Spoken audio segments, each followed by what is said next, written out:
The Killer's Shopping List, a predictable yet fun and dark series. Hello there, namaste. So the Killer's Shopping List is basically a fun kind of will they, won't they relationship. A man who grew up saving his mother from the 5,000 won, I guess is what his name was called. However, he is scarred by his past saving his mother.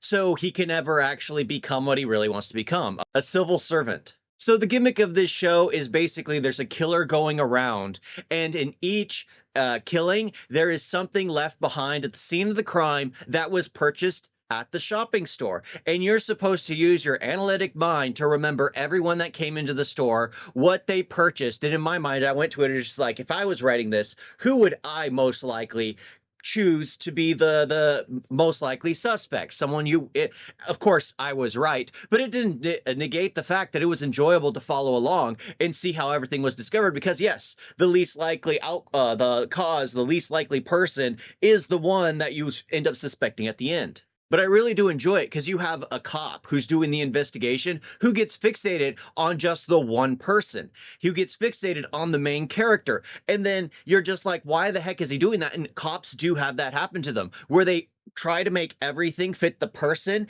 instead of making the evidence.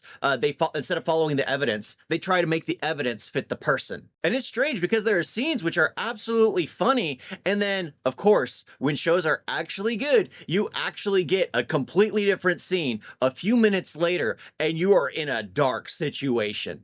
Like there's one scene where someone is basically tortured and then they fall off a building, and the next scene is just like a comedic sketch of tailing someone. But in the end, for me, of course, this thing is predictable because I watch too many movies, too many shows, that you end up starting to see parallels, and I just knew it immediately. I kind of wish it was the most obvious person. Then it's like it completely would have been.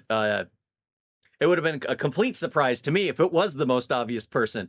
But in the end, I do enjoy these shows, even though if you know film, you know who it is in the beginning. It could have been anyone, honestly. They could have done anything, but they wanted to make it like the way I would have made it. Because to most people, they wouldn't suspect it. And when they finally go back and rethink it all, it's like, oh my gosh, how did I miss this? Anyway, I really do enjoy the occasional K-drama. They're incredibly good most of the time, even the films. So I'll be checking out more off and on. Thank y'all for watching. Talk to you next time. Toodles. You guys got a video?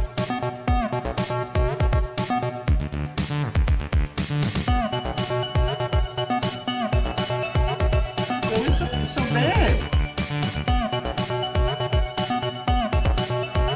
And don't forget to like and subscribe. Wait, wait, Sandra.